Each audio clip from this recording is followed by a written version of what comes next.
You're in the 06010. Focus. Fantasy Focus.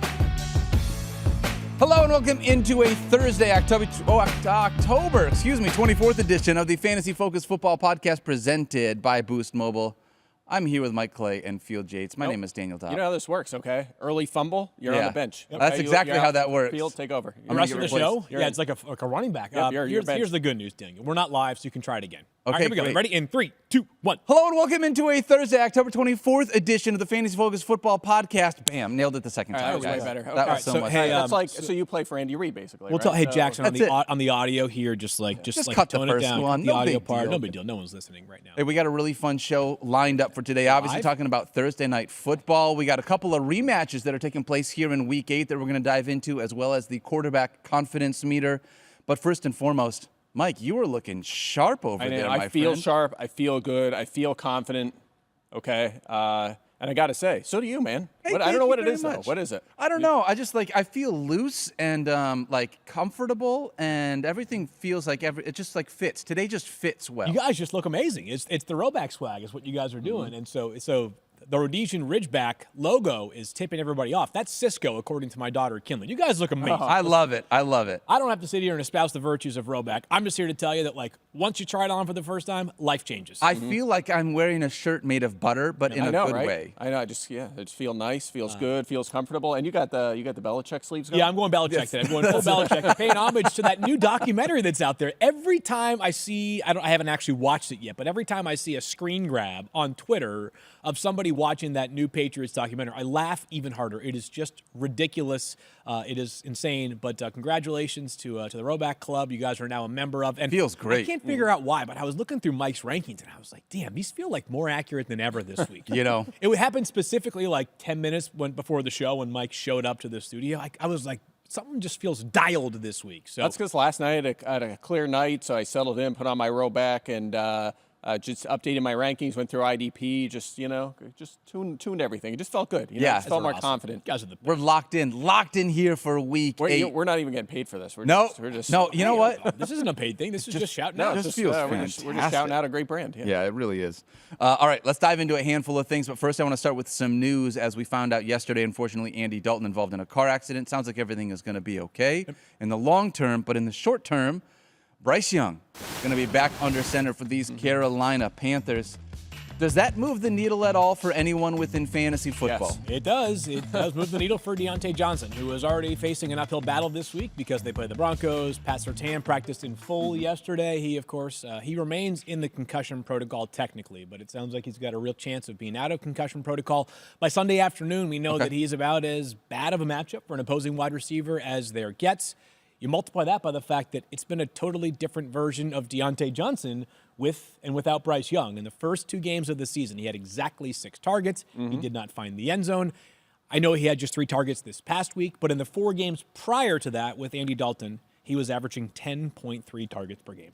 Yeah, that's exactly right. And he's actually had some duds, including last week, even with Dalton on the field. So that just adds to the concern here. You mentioned, Young's efficiency weeks 1 and 2 was beyond atrocious. And, I'll give you, well said on Pat Surtain. Obviously, he's outstanding, but he is shadowed in 4 games. I'll just give you the stat lines of those receivers if you want a little context on how concerned you should be for Deontay Johnson here. So we certainly expect Surtain to shadow him. 3 catches, 29 yards, 2 catches, 29 yards, 2 for 17, and 5 for 41. That's Metcalf, Pickens, Evans, and Garrett Wilson. So he has shut down the guys he shadowed. I expect him to be on him 60 to 70% of the time in this game, on top of Bryce Young. If you want to bench him, you bench him. I mean, I have him on a few teams, and I'm trying to find ways out. I think what you're hoping for is this game gets out of hand early. The Panthers are going to continue to play out the string with their guys because they're a team that's still trying to build a culture and an identity. You can't just sit every single good player, and maybe you get some garbage time here from Deontay Johnson. They've been in a lot of garbage time. We have seen That's risky, Deontay though. on the field.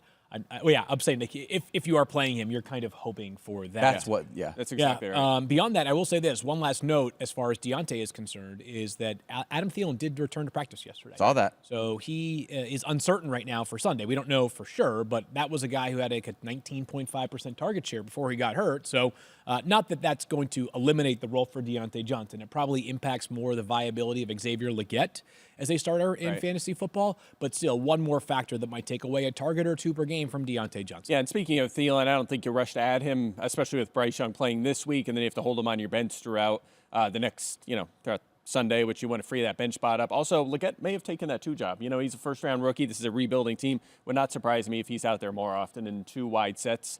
Probably, considering trade offers for Thielen and Deontay Johnson, you would imagine. More likely Deontay, yeah. It's got to be a good offer. It's got to be a real offer. The Panthers aren't going to be in the business of giving away players for nothing, but Deontay is certainly a name that when you talk to people around the NFL, they are at least poking around on the availability of Deontay Johnson. Gosh, Deontay Johnson. 1 and 6, that's what happens, right? Yeah, I mean, we would love to be able to have him. Although Please. with Andy Dalton under center, he has not been bad, but I'd love to have him be in an offense that's a little bit more competent than this Carolina Panthers offense. San Francisco makes a lot of sense to me, but Sure does. We'll see. We'll dive into that. They may feel like, hey, with Debo, when he's back, plus Juwan Jennings, plus Ricky Pearsall, we're good there.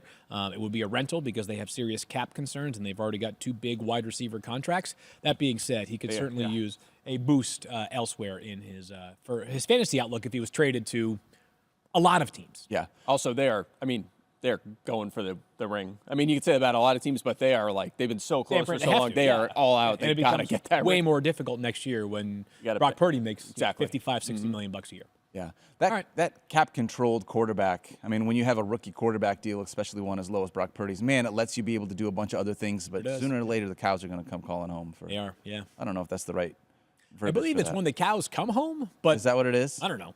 Sometimes you try stuff on for size that either works or it Just doesn't throw it work. out there, you know man. what I mean? Hey, we're not here to judge. We were Okay, told no by one's our watching, director, it's fine. Dan, that chickens come home. Okay. Chickens. Oh, the cows come home to too. roost. Yeah, something. Yeah, that's a good. Yeah, all right.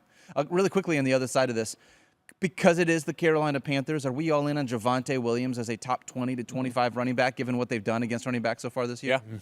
Any reason not to be?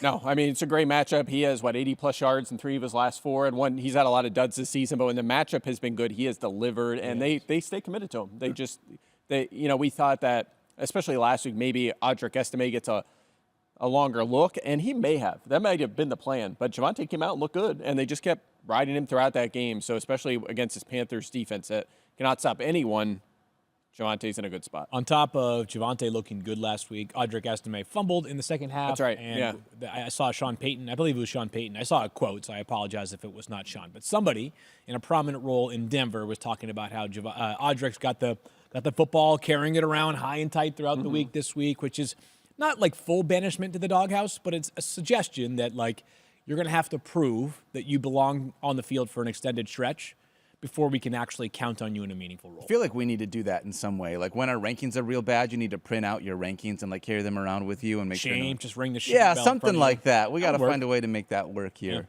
at Fantasy Focus. All right, let's dive into a handful of Week 8 rematches. A couple of teams going against each other that they've already played so far this year. Last time that we saw the Colts and Texans, we had 2 top 7 quarterbacks from this game. That actually feels like the exception, not the rule for C.J. Stroud and Anthony Richardson, unfortunately. I want to start with the Texans, where C.J. Stroud, 2 top 7 finishes. Like I said, one of the last ones that he had came against this Colts defense, excuse me. But every other week, he's been quarterback 13 or lower with almost 0 rushing upside. It feels like we haven't seen him take that step forward to either be a guy that's throwing 3 or more touchdowns, and when he's not using his legs, he's kind of settled in as more of a high-end QB2 than a QB1 for us. QB 14 or worse in 3 straight weeks. This is a very small sample size. He is my quarterback 18 in terms of his ranking for this week. That'll adjust a little bit after tonight. I think it will go up to quarterback 17 with Sam Darnold just a little bit ahead of him. I'd just be curious if you guys think this is something or nothing. In 2 games without Nico Collins, C.J. Stroud is 31st in completion percentage, 30th in yards per attempt, and 27th in his off-target percentage. Again, it's a very small sample size, and he's one of the most naturally gifted passers and best quarterbacks, period, in the entire NFL. But it does feel like, teams probably feel as though right now they can put a lid on this offense with no Nico Collins, their best field stretcher.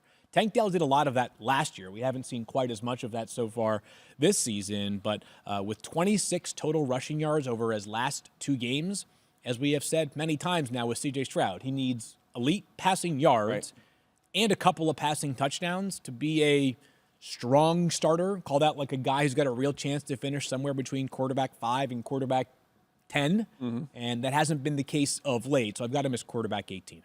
Yeah, well said. I'm not super worried about the efficiency the last 2 weeks because I think he's the real deal. And too, and I think those Okay, so numbers you're are going with probably, well, I think those numbers are swayed a bit by last week. I mean, that was just 81 a yards, dreadful throwaway game. It happens once in a while.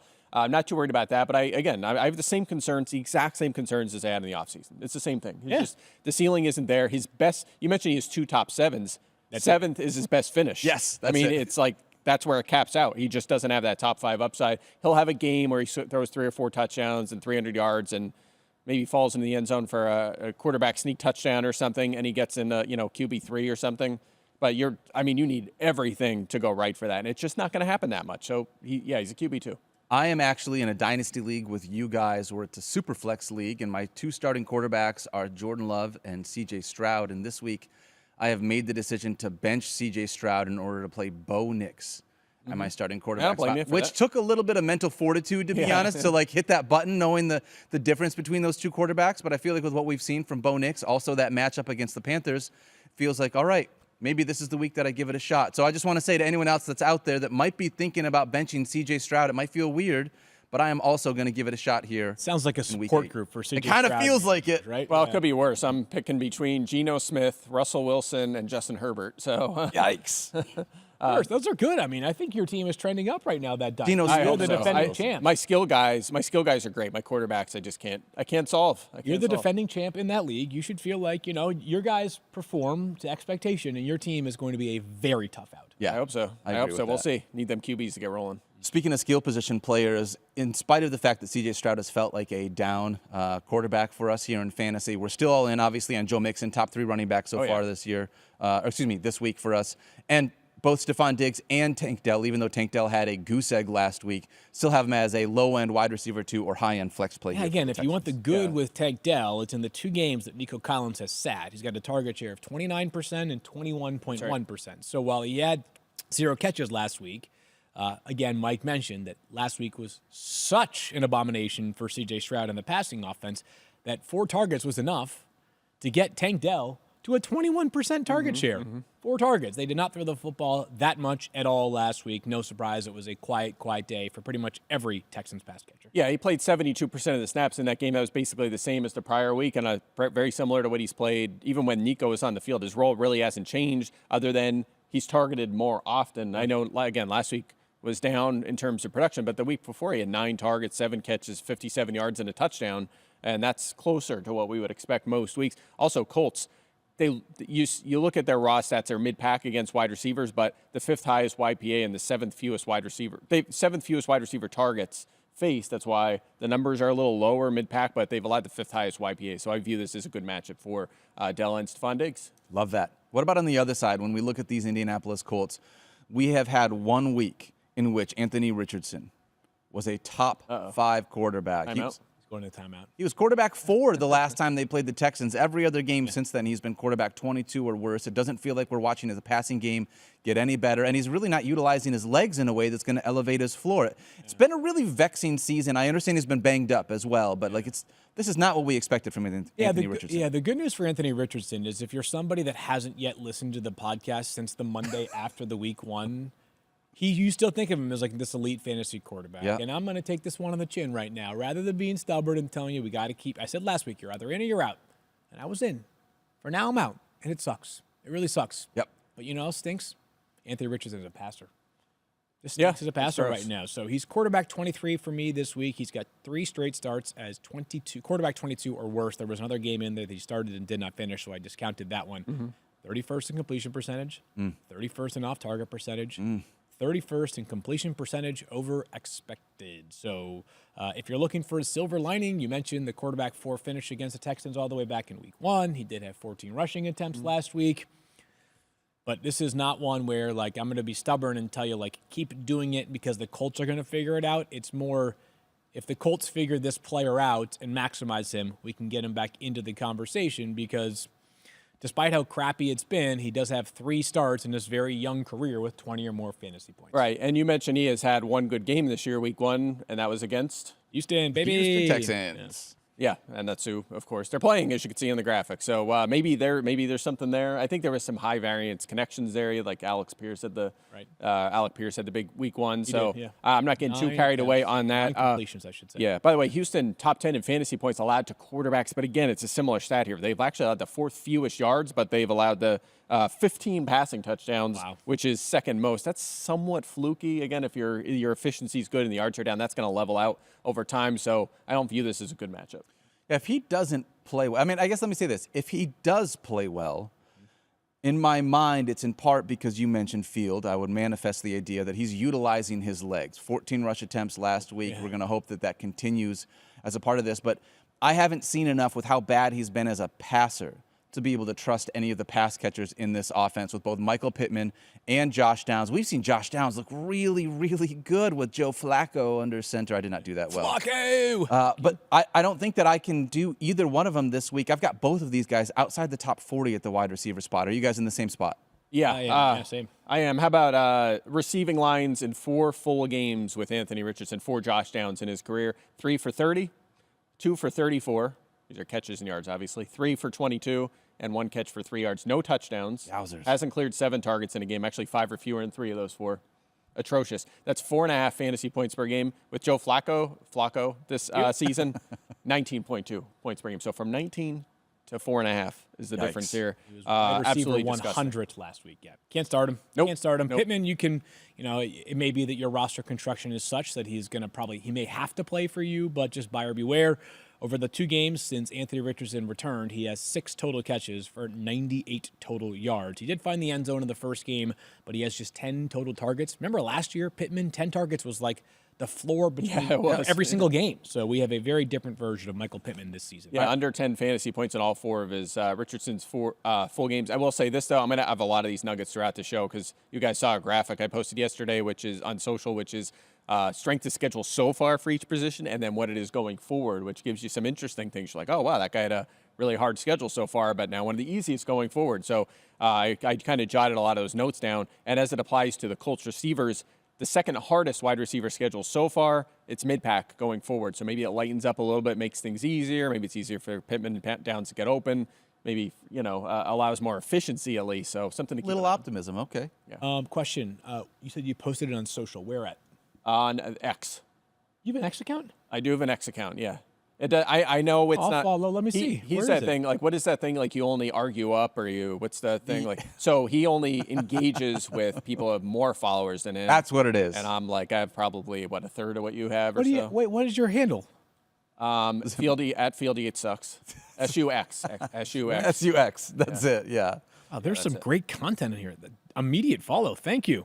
Yeah. So I thought you actually had me blocked. I didn't realize that you didn't follow me. And for what it's worth, I would never block you, Mike. I just have you muted. So at least you still get to follow, which I wanted to be. Didn't they say recently that now when you're blocked by somebody, you can still view their tweets, but you can't engage with them? You can't reply. reply. Something like that. Yeah.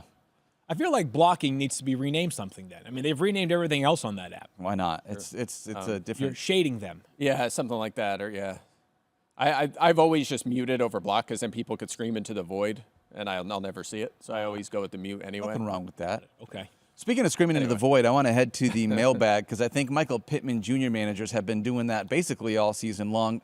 We had a question here from our guy named Jay. He says, should I drop Michael Pittman Jr.? How long does he collect dust on my bench? The other wide receivers I have are CeeDee Lamb, Justin Jefferson, T. Higgins, and JSN. Wow, must be nice. What do you do, I mean, in this situation if you got Michael Pittman Jr.? Because he's such a good – it's not like the talent doesn't still exist. It's just that the situation has been real bad. We need more context here. How big's the lead? Who are you picking up, Let's assume who's out there. Let's assume you start 2 wide receivers and a flex. Would you keep him on your bench just because you think there is enough value in him as a player? I would for 2 reasons. One, I told you guys that I have to put Anthony Richardson in timeout. Yep. But I can't totally abandon all hope here, Agreed. right? Agreed, yeah. I can't totally do that. So I am remaining less hopeful, but still hopeful. Second, if things don't go well for a team that does want to win this year, the idea of Joe Flacco once again taking over as a starter, I think is possible, even if the Colts don't want to admit it. And Michael Pittman Jr. would then have a lot of value. So I would hold it. I don't think Richardson has done enough so far where you're like he is on the Stroud spectrum rather than the Bryce Young spectrum. He's closer to Young than he is Stroud right now in terms of like, if this guy isn't even as good as Justin Fields, like we got to move on. Like we want to win games. Like he's not throwing the ball well at all. Like if he was at least giving you like what Justin Fields gives you, you'd feel okay about that for now. But he's not even there yet. So no doubt about it. I'm with you. I would keep Pittman on the bench unless you're talking like an 8 to 10 team league where there's somebody really good sitting out there on waivers. But the odds of that are pretty slim, I would imagine. Yeah, there's that league that Mike plays. He's a 12-time defending champion. He just plays his older daughter. It's their annual tradition. The two of them just go head to head in the league. Yeah. And would Pittman be droppable in that league? I would say he'd be droppable. I've only won that 3 out of the last 12 years. So, I mean, got them three trophies. He is a prodigy. Those 3 really count. Yeah. For what it's worth, just so that everyone is aware, Jonathan Taylor back at practice on Wednesday, so we'll see how that continues to play out. Yeah, looking good. Trending up. Yep. All right, let's talk about another game. Another baby. rematch. The Jets taking on the Patriots this week. 3 rematches this week, by the way. Yeah.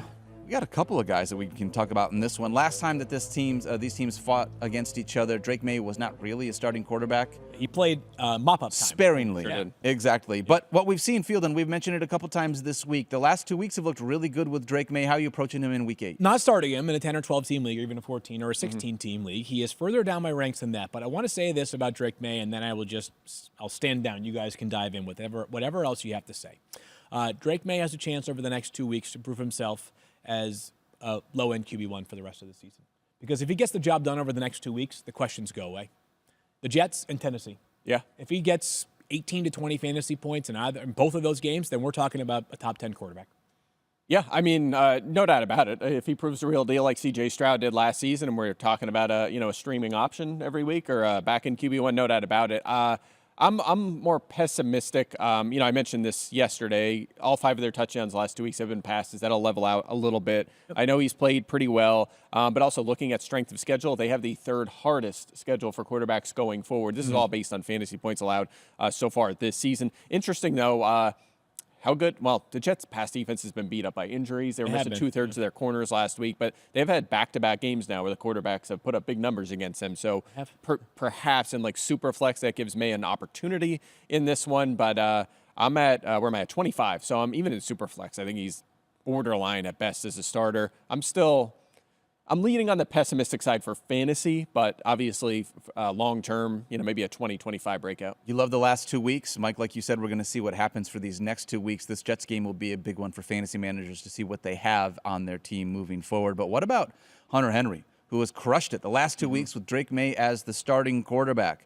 3 for 41 and a touchdown in week 6, 8 for 92 and without a touchdown in week 7, 13 more fantasy points in both games. I have him as a top 12 tight end, given the fact that he's been one of Drake May's most consistent pass catchers in this offense. He is tight end 10 to me. He kind of fits the mold of what you're looking for in a tight end 1 this season. He's getting good opportunities. He's always been a good red zone threat, right? He scored a lot of touchdowns in his career, and Patriots don't have a true blue, trusted number 1 wide receiver that we are yet thrusting into our fantasy lineup. So, to me, Hunter Henry, the most startable Patriots pass catcher. Yeah, I would agree with that sentiment. I have him at 12, so I'm not much lower. I'm a little less confident just because this boom bust from Hunter Henry is getting old at this point. It's been going on for so long. Since the start of last year, 16-plus fantasy points in 6 games. But under 6, 12 times. And that 4 of them have come already this season. Also, you mentioned 13-plus fantasy points for Henry the last 2 weeks. The Jets have not allowed a tight end to get past 12 so far this season. So they've done a pretty good job against that position. So I'm not as optimistic, but if you're in a tough spot and need to stream a tight end, that's fine. What about on the other side? Do we think now that the Jets Aaron Rodgers finally has his other best friend, Davante Adams? Field, for what it's worth, you would be Alan Lazard in my best friend category because he's a better wide receiver. Right. Mike would be the Davante Adams here. But now that Davante Adams is here, Does this offense get officially unlocked for everyone else from a fantasy perspective? Because I know that we're all in on Breece Hall, but how are you approaching these two wide receivers? Breece, it's going to take a lot for me to not have Derrick Henry ranked as RB1 in a given week, but this is a week because Breece Hall is playing the Patriots, and I've talked about that Patriots run defense in recent weeks and just how bad it has been. Breece Hall RB1. I've got Devontae Adams as wide receiver 10, Garrett Wilson as wide receiver 15. If you're looking for reasons to be hopeful, I mean, last week was the Jets' first time with all of them on the field together. 3 days of practice. Devontae Adams still got 9 targets, but that game turned into a mess in a hurry. The Jets have looked at their absolute best, like the team that we all thought could maybe challenge for the AFC playoffs one time this year against the Patriots. That's right. The Patriots defense will make you look like that right now. So while one of them could see a lot of Christian Gonzalez, I still think both are top 15 options. Yeah, and as I mentioned yesterday, I think Gonzalez doesn't necessarily shadow one. I'm sure they'll try. Sometimes what you see is the one in a situation like that will sort of prioritize the best receiver that's on the perimeter at a given time. So they'll kind of lean toward whoever it is. And both guys are going to be in the slot about a third of the time. They're just going to mix and match. So he'll be on Adams sometimes, Wilson sometimes. I'm not too worried about that. Just something on the Jets offense as a whole, and it specifically applies to the receivers too. I mentioned this a little bit yesterday. Using points scored in EPA so far this season, the Jets offense has faced the hardest schedule in the entire NFL. Niners, Titans, Patriots, Broncos, Vikings, Bills, Steelers. I mean, that is a laundry list of excellent defenses. And the Patriots. And it's one of the easiest going forward. And the Patriots are in there, yeah, but everyone else. Jets offense is the 4th easiest rest of the season schedule, so much easier going forward. And that also applies to receivers. They go from 7th hardest so far to 11th easiest going forward. So all in all, it frees up now for the Jets offense. It's been a rough start to the season by all accounts, but the opposition going forward, you check your lineup, you're like, oh, it's a good matchup. That's a good matchup. You're going to see a lot of that going forward the rest of the way. So reason for optimism there with the Jets. Take it. Feels like everyone is a lineup lock. Breece Hall, Garrett Wilson, Devontae Adams. Yeah. The only people that aren't, I think Aaron Rodgers would be like a mid-tier QB2, if you were in a super because he doesn't run. Yeah. And by the way, Adams, 96% of the snaps in his debut. Love that. He's already given lineup lock. He's already given ripping. He's already ripping the team in speeches. Like, let's get it going, guys. I'm 32. I don't have time to waste. They're going to get going. They're going to get going. If ever there was a week to do it, it would be this week. This would be the week. Unfortunately, they are the Panthers of the AFC, right? Patriots. Yeah, Close to it. That's it. What? The Panthers? The Patriots, the Patriots are. I was like, the Yeah. Jets? I thought you were talking about the Jets. No. They even begin PA. No, I'm not taking shots at you like that, Mike. I know that they're your. They both represent a region. Yes. New England and the Carolinas. They both begin PA in their mascot. See, we're on the same. You and I. We're on the We same got this. page, Field.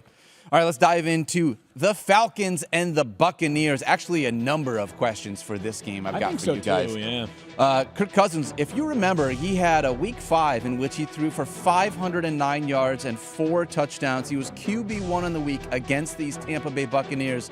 Since then, He hasn't even reached 509 yards total. he has not been great. He had 2 great matchups, though, going up against both the Panthers. Hold on, I have it here on my sheet. Going up against the Panthers and the Seahawks. Quarterback 20 in both of those games. Is there a chance that you guys think he can kind of re-find the magic that he had last time he played this Bucs defense? There's definitely a chance because this Bucs defense leaves a lot to be desired, and Cousins is 3rd in passing attempts. He's 3rd in passing completions this season. But I got to be honest with you, there are pragmatic arguments against Kirk Cousins, but for me, more than anything, I'm just scared because of the letdowns he has thrown on us. That's exactly right. Over the past couple of weeks. Yeah. He's quarterback 20 or worse in 5 of his 7 starts. All right, but not over the if you're somebody like me who has gone to the Kirk Cousins well in back-to-back weeks in a league, I'm not doing it this week.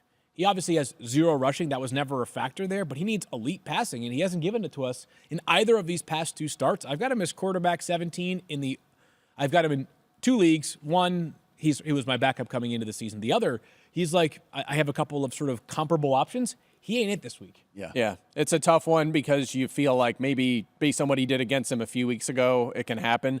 I think I'm going to stick with him in the FFNL league. You playing struggling each other? there. I have Anthony Richardson and I have Cousins now. That's the only position where I'm a little concerned about, but I'm probably going to fire him up this week. I'm at QB 11. The big problem here is that if the big passing numbers aren't there, he's not getting anything. He has -8 rushing yards on the season. So he's actually worse than costing 0. you points as a rusher. Not just getting you a little bit or nothing. He's actually costing you a little bit there. So the Bucs have allowed the 2nd most fantasy points to quarterbacks tons of volume. They face, their top 5 in pass attempts and rush attempts by quarterbacks again. So that's part of the problem. You just have to hope they just start flinging it around like they did a few weeks ago, and he puts up another big game. So he's a fringe starter, but I'm really worried about the fact that, to your point, 5 bus weeks already in 7 tries. That's great. I've got him as quarterback 20. Fields, you said you've got him as quarterback 17. Mike's at quarterback 11. So you're hanging tight for one more week. If he doesn't get it done this week, are you now going to be in the same boat that Field and I are in? I think most weeks he'll be lower. The matchup helps. I mean, that's going to boost him up a little bit. Bijan has scored a lot the last couple of weeks, too, which has been part of the problem. Had you transferred some of them into passing touchdowns, might be a little bit of a different conversation. Yeah, I'm no doubt about it. I'm worried. I just think with the matchup, he's at least in 12-teamers a streaming option. I say Kirk Cousins throws fewer than 509 yards in Week 8. Mike? I agree with Daniel. Okay. Put it on the board. Hey. And you're starting everyone else in this Falcons offense. Obviously, Bijan Robinson's a lineup lock, as well as Drake May and Kyle Pitts. Drake London. Yeah. I just acquired him in the FF Now. Oh, that league. big trade. Yeah, it was big Drake trade. London for George Kittle and Rocket? Kittle and DeAndre Hopkins for interesting. Yeah, good trade for right London. there. Interesting. I also made a trade in the. Oh, you did? That's right after. Yeah. It's funny. You what was your trade? Because I got a plethora of running backs. So I traded Brian Robinson for Jaden Reed because I have a bunch of banged up wide receivers. Got it. Yeah, I was. I need a quarterback in that league, but otherwise feeling good. So we'll talk business. Yeah. All right. Let's talk. What about on the other side of this one? Let's talk about the Tampa Bay Buccaneers one more time, just in case everyone didn't listen this is earlier important. this week. Yeah, this is an important team just in general this week for a lot of questions. Yes. Right? So, running backs first or wide receivers? What do you want to do? Let's do running backs first and get that out of the way. Then we'll talk about the conversation that is the wide receivers and Baker Mayfield. Rashad White mashed this past week, right? His final numbers were absurd. He was like a top 5 running back for the week. His best game ever. Yeah. Oh, that was his career high 29 fantasy points. He might have been higher. He might have been RB2 for the week. My apologies. Jahmyr Gibbs obviously was still RB1, but Rashad White, my RB27 this week. And if you're saying to yourself, that's pretty low. Well, he had 47% of the snaps last week. That's his lowest any game this season. As a matter of fact, he ran 29% of the routes last week. Lowest at any game this season. If you're looking for reasons for optimism, it's, of course, that he still leads the Buccaneers backfield in snaps. He also has 6 targets exactly in 3 of his 6 games played this season. He is a factor in the passing game. So I've got him as RB27 right now. That number would grow, though, if Bucky Irving does not play. He did not practice yesterday because of a toe injury. Yeah. Well said. Tougher matchup. Atlanta 3 touchdowns allowed to running backs this season, 7th fewest fantasy points. White also limited as a rusher, 10 or fewer carries in 5 consecutive games for Rashad White. He's still 4th in catches. And by the way, last week he had a big game, but he was only 10 for 40 on the ground. It was a lot of it was garbage time, and it was pretty much all his damage in the passing game. 6 for 71 and 2 touchdowns are what really carried him. However, so good. If you want some optimism for the future, again, I told you I'm going to do this throughout the show. The Bucs have had the hardest running back schedule so far this season. It is 8th easiest going forward. So maybe the efficiency picks up. But which, by the way, for Rashad White, the efficiency has picked up. It's been better than Bucky Irving the last 3 games as a rusher. So something to think about there. He's really come around the last month when he's been healthy. Feels like this running back by committee has just become, and I know that Sean Tucker has not gotten a ton of work. He's going to play last week, though. But like he's gotten enough that it feels like it is a 3-headed committee here. Obviously, Rashad White is the lead back. Andy is the pass catching back, which for fantasy is kind of what we're leaning on. But it's not. That's part of why I'm assuming Fields you have him outside the top 25. You still. RB27, You don't dislike him this week, but obviously if they didn't have all of those guys there, we would have him a little bit higher. Yeah, Sean Tucker, we've used this phrase before in the past, but it's like playing enough to be annoying to the value of the other 2 guys, right? Like does not have standalone value, but if you take away 3 to 6 opportunities between Rashad White and Bucky Irving, that might be the difference on average between being RB21 and RB25 for Rashad White. Yeah, no doubt. Just that extra option that's there could even happen at the goal line. Like White comes out the field, like let's give Tucker an opportunity. He steals a touchdown.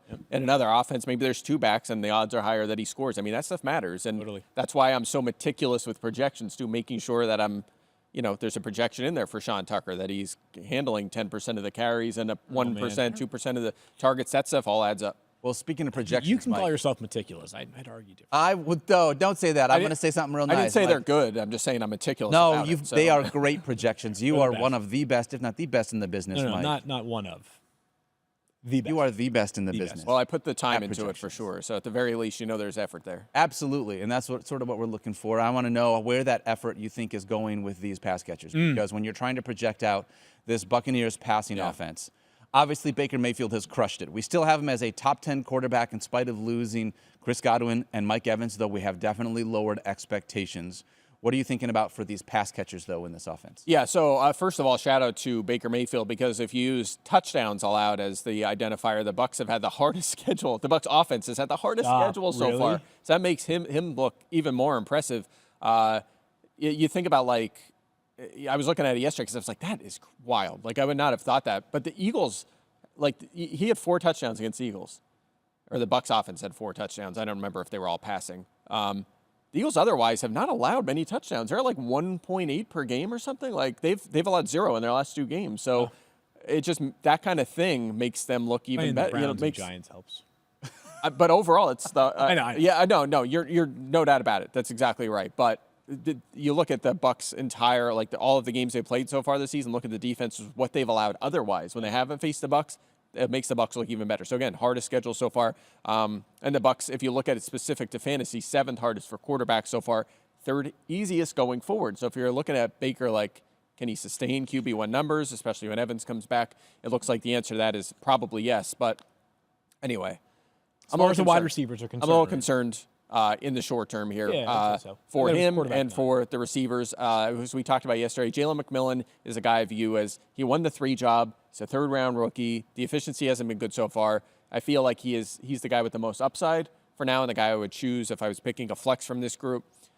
Trey Palmer would be 2 for me. I know you guys prefer Sterling Shepard, but I think it's all 3. Like, they're going to spread it around between all 3 of those guys and Cade Otton. Who's the biggest beneficiary. Yeah, I don't really want to start any of them other than Otton as a tight end if I don't have a better option, but otherwise I put those guys on my bench and see what it looks like. Do you have Cade Otton as a top 10 tight end this week, or is he outside? I don't remember where exactly, but like 7 or something like that. I have him inside the top 10 as well. I don't have a single Bucs wide receiver inside my top 30, but I think one will finish inside the top 30. I just can't say with great certainty which one it will be. So what I did, I took Jalen McMillan and Sterling Shepard, and they just had a hug at 38 and 39. They hugged each other right there. They said, let's embrace, because I'm the rookie who's got all this talent, 3rd-round pick, won the job in preseason, and I'm the veteran who's been around. I'm best friends with the quarterback. I don't know, best friends, but close to the quarterback for sure. I was listening to Todd Bowles' comments yesterday from the wide receivers, hoping to get like a little bit of like an inkling of like where they might be heading. Nothing. Yeah. I got nothing from Baker, but last week Baker said his best friend is Mark Andrews, and he had a 2-touchdown game. So good call. I will say this, just as far as like what it looked like, because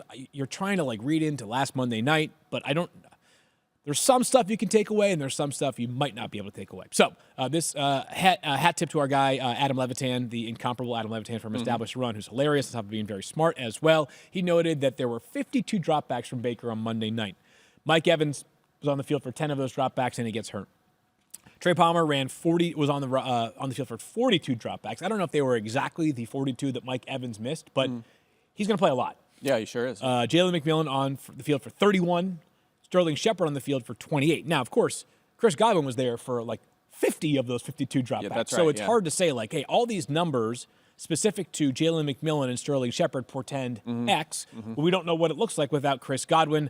I can make the case, like, it's so easy for me to make the case for either McMillan or Sterling Shepard, and to a degree, Trey Palmer as well, but I don't know that this is like Carolina when they make the quarterback change and Adam Thielen is out, and all of a sudden we see the rise of Deontay Johnson, everybody else just kind of having their moments. Yeah, I'm a little nervous about a lot more 3-and-outs and them struggling to get the ball. Totally. Like we saw it with Philly. We saw it with Philly without A.J. Brown and Devonta Smith, right? It could be a big problem for them. For what it's worth, again, this is another rematch. Baker 3 touchdowns, 23.4 fantasy points in Week 5. There's only a few weeks ago. Atlanta only has 6 sacks. Maybe that gets him more time in the pocket, less pressure, and he could find somebody, at least somebody open. But I think they're going to be trying to use a lot of running the ball, Rachaad White out of the backfield, Cade Otton, obviously, and then spread it out to the other receivers. I don't want to go too far with this, but it kind of feels like at least potentially this week, while this passing game kind of figures itself out, I could see Rachaad White being like an Alvin Kamara light. Like if you told me he had 7 catches for 75 yards, I could totally see that from this guy. I'd take I hope that. so. Yeah. So, all right. Those are the rematches that we have so far in Week 8. We'll dive into a handful of more of these updates and games a little bit later on Friday. But let's talk about the quarterback confidence. Okay. This week, you got a couple of guys that we got to talk about. Caleb Williams had crushed it each of the last 2 weeks. 304 yards and 2 touchdowns, 226 yards and 4 touchdowns. and it's a nice matchup field going up against this Commanders defense. How are you approaching Caleb Williams? Is he a starter, a top 12 quarterback for you this week, or just I've got him as outside? quarterback 13, and I fear I might be a little bit low. 23 Low, points, wow, 6 fantasy I'm points way in lower back-to-back than you. games. He's been quarterback 6 or better in back-to-back games. And this is has important, too. 90 rushing yards over these past 2 games. Yep. Mike may view this defense a little bit differently than I do. I don't think this is a dominant Commanders defense at all. And while this is a fantasy outlook, he's been playing awesome in real life, has Caleb Williams of late. So I've got him as quarterback 13. That felt even a little bit low to me. Where are you at, Mike? Yeah, I'm at 22. I'm way lower here. Whoa! Yeah, let me explain Hater myself in the here. house. Shots fired. Last 3 games that he's been crushing it: Rams, Panthers, Jags. 27th, 32nd, and 31st in defensive EPA. Bears quarterbacks, as a whole, it's Caleb Williams, but second easiest quarterback schedule so far. It's going to be mid-pack moving forward. And yeah, the Commanders are mid-pack in EPA allowed. They're 22nd, and they're trending the right direction. Mid-pack and fantasy points allowed to quarterbacks. Check this out. Last few games held Kyler, Watson, and Dalton to a combined 18.4 fantasy points. So I know it's not a super tough schedule, but a combined 18. They played Lamar Jackson as well. He had 18.9 points. That's his second lowest total this season. So I feel like with Dan Quinn there, they're starting to head the right direction, at least not be an exploitable defense necessarily.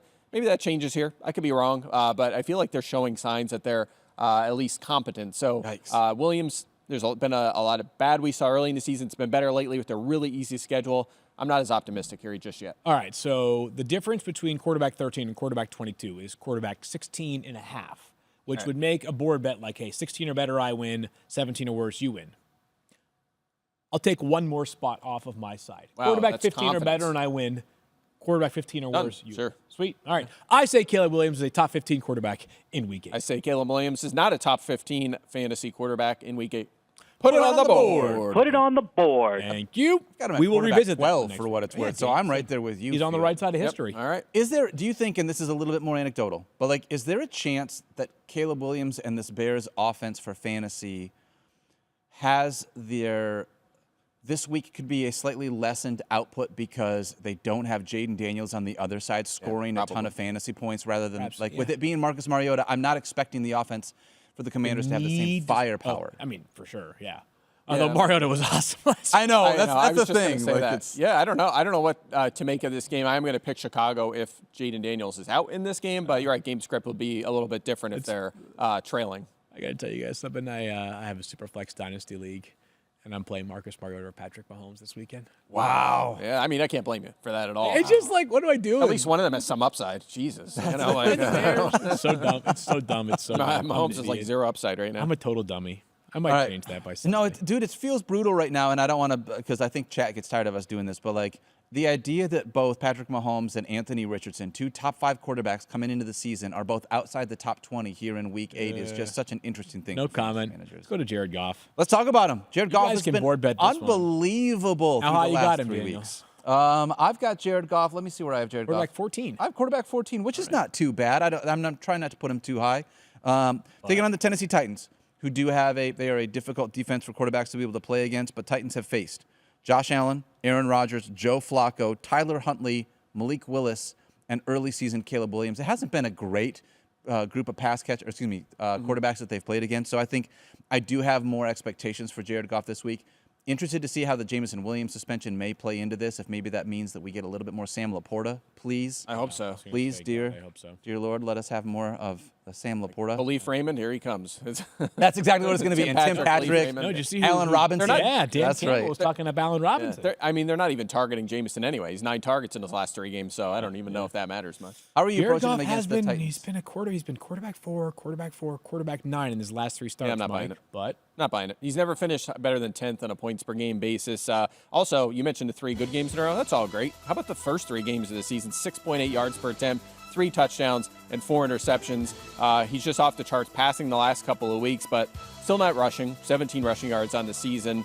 And remember, last year, he was 15th in points per game, despite being top 7 in passing yards and passing touchdowns.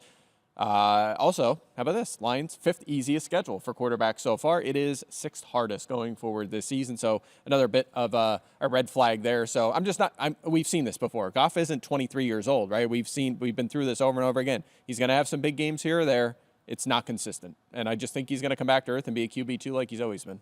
Wow.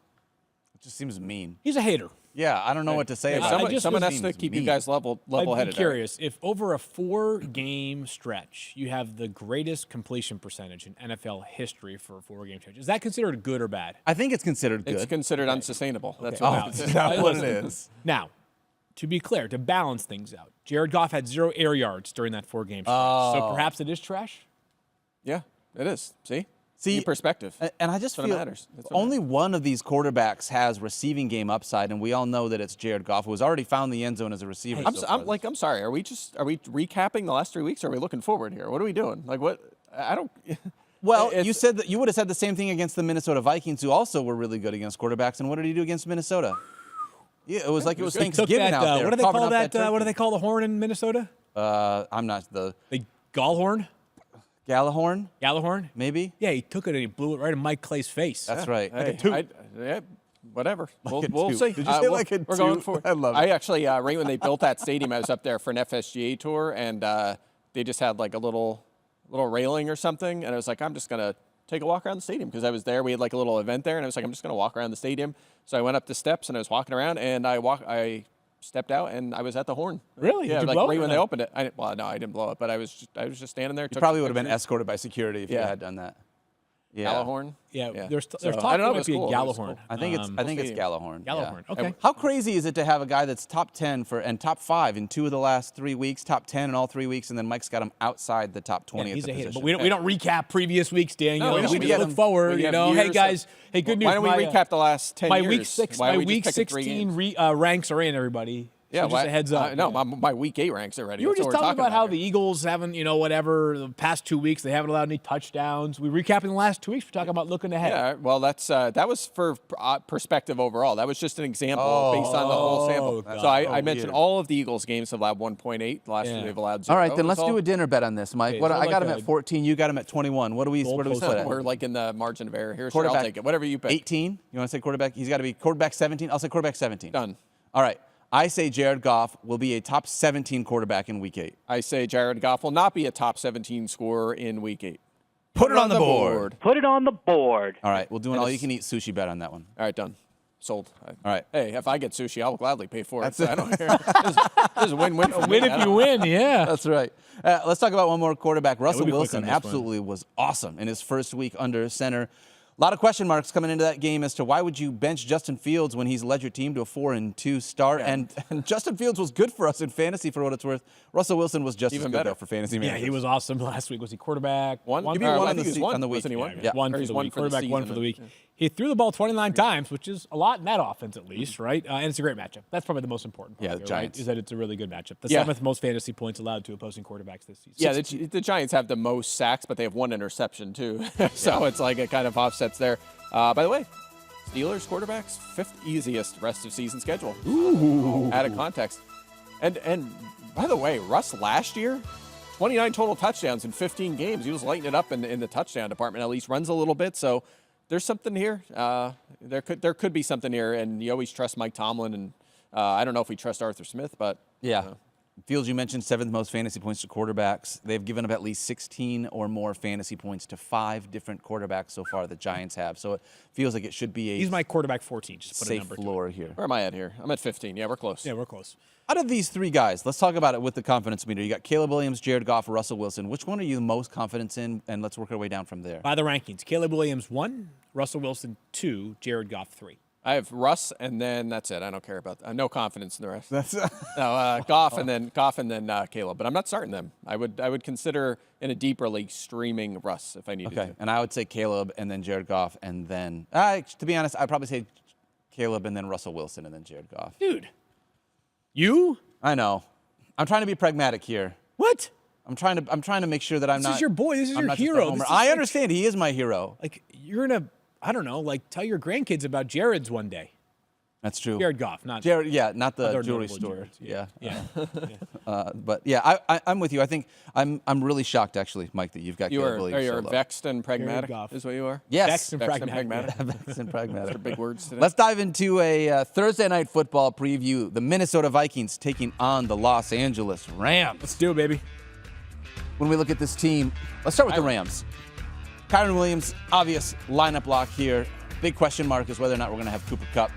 Feels like No, he's off the injury report. He's good. good to go. He's He's good. good The to other go. receiver's the question. This is the interesting one. So let's just quickly, the lineup blocks you guys just saw. For those that weren't watching, it's Aaron Jones, Justin Jefferson, Kyron Williams, Cooper Kupp. We feel really good about playing all four of those guys, Yeah, correct? no doubt, no doubt. Let's get to the questions beyond that, because there are some interesting questions in this game. There's a report about an hour ago from the NFL Network that there's some optimism about Puka Nacua playing tonight. Whoa. Which seems sooner than when we were initially No doubt. expecting it, but he was listed as questionable on the game status report yesterday.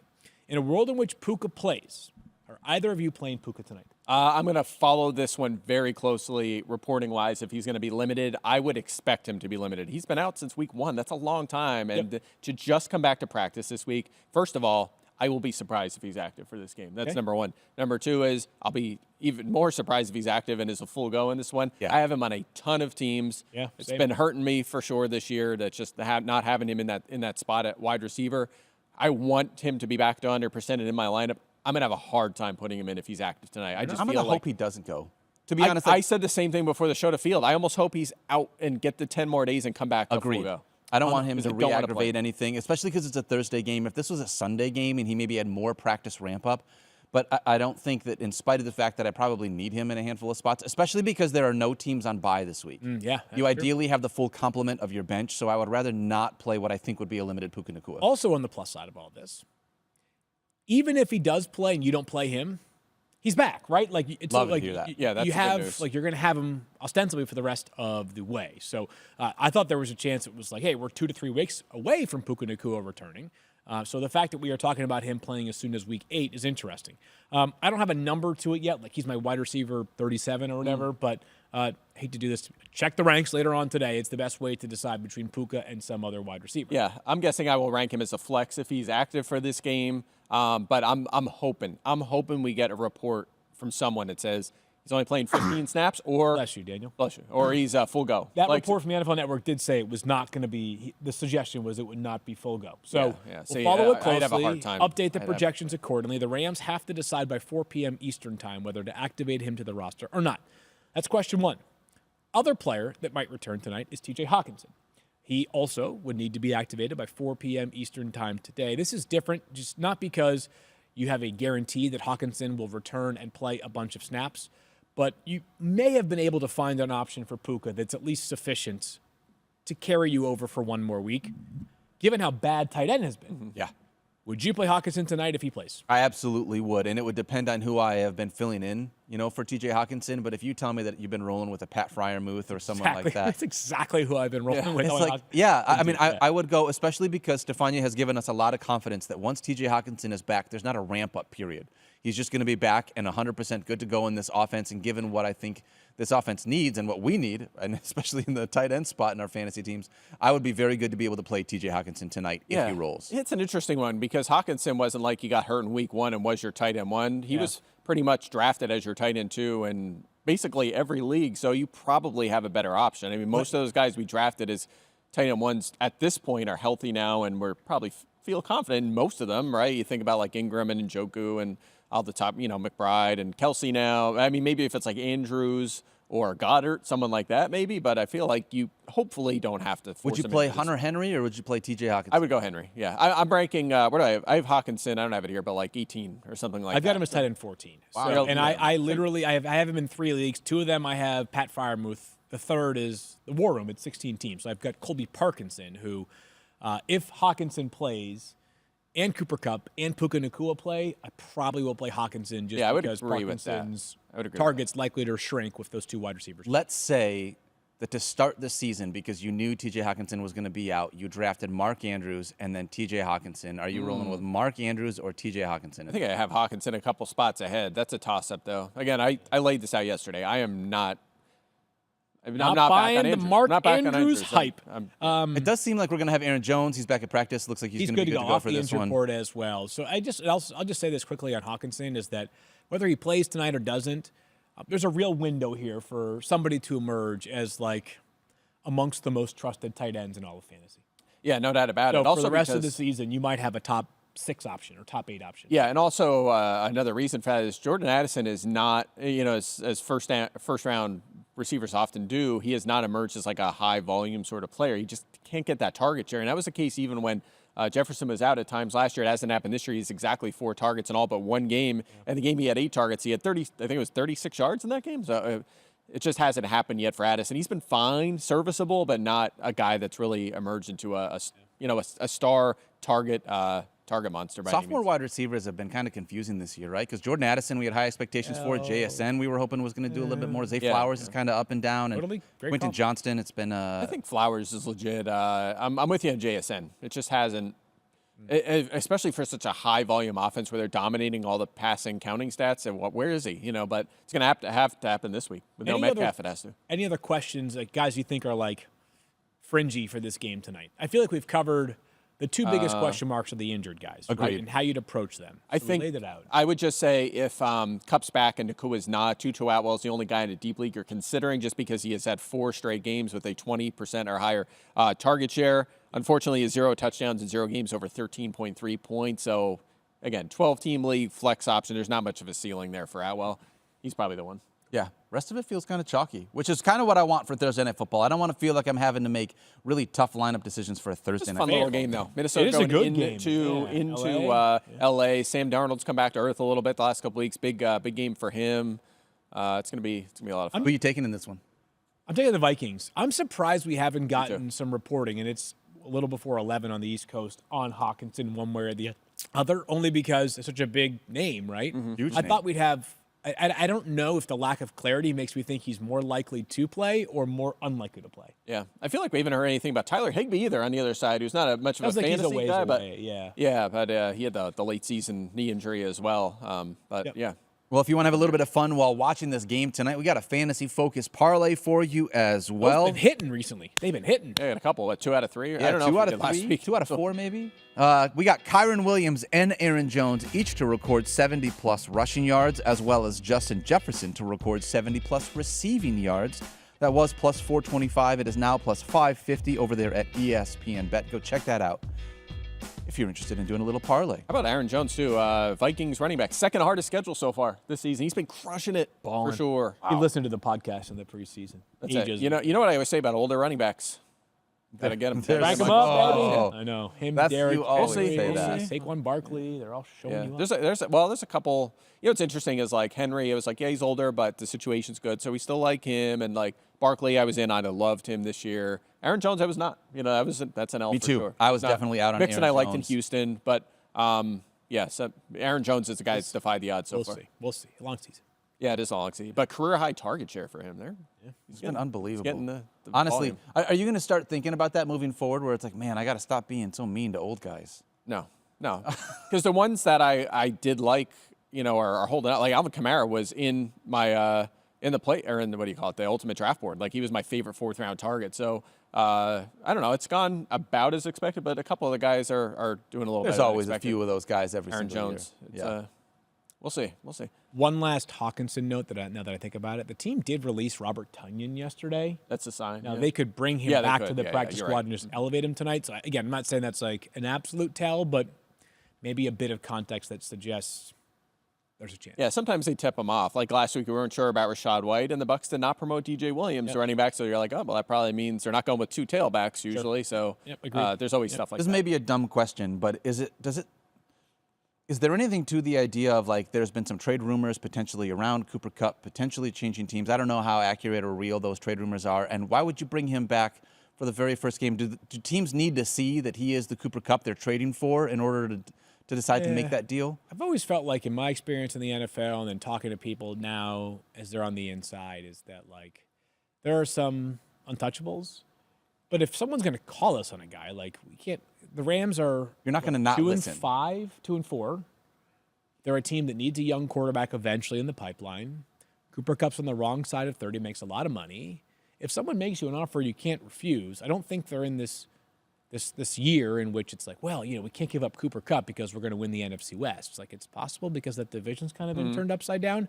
But I don't think I think there's a difference between like shopping a guy and having people call you on a guy. Yeah, no doubt. And I will say this: if Minnesota goes in there and the Rams beat them in this game with cutback and they look good, that might be a different conversation than with Cooper Kupp. But totally. yeah, it feels like more than smoke there with that. Like I think he commented on it, right? Didn't they? Yeah, he ask addressed him about it. He was kind of like, Yeah. I'm aware of it. My guess would be, given how much he's meant to the franchise and how close of a relationship he has with not just Sean McVay, but of course Matthew Stafford, that like there's a lot of transparency involved here. But I think if that might be one where like others initiated the talks more than them trying to like give Cooper Kupp away to somebody else. If that makes sense. Yeah. There's like the Madden franchise part of my brain is like, hey, you got a 32-year-old wide receiver that is trade going to. him. Why not? Right? Like, by the time that you get your young quarterback in here, you're likely already have moved on, and he's now no longer worth the assets that you could get for him at this point. But I realize that's not the way that real football works. So I was just curious. I'm just trying to imagine where he goes, like Washington or somewhere. Like, Dude, I mean, think about him being able to play, and if Washington could add another wide receiver this year to be able to give I think they Jaden need Daniels. one. Yeah, if they're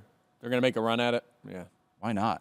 You got the Vikings as well? I'm taking the Vikings. Yeah, me too. All the way around. I think they're frustrated after smacked by the last Lions. week. Well, I wouldn't say smacked. It was a close one. It was a 1-point game. That's a smacking. It was yeah. Hey man, what are you It gonna was do? all over the place, right? Minnesota's ahead, and then the Detroit was crushing them, and then the Vikings came back. Yep. It's all over the place. That was a good game. Let's hope that that's the kind of game we get here on Thursday Night Football. I to hope make so. it Man, fun feels for like a sneaky fun one. Yeah. You know, Stafford's you. awesome, obviously. Yeah, Vikings, Kevin O'Connell. Oh, a little revenge game there. Kevin O'Connell playing the Rams. Yeah. All right, that's going to do it for us today. Make sure that you set your lineup for Thursday Night Football. Go check out that Fantasy Focus parlay. We will be back tomorrow with everything for the rest of Week 8. Today's show is presented by Boost Mobile. Don't forget to love each other, be kind to yourself, and have fun watching Thursday Night Football.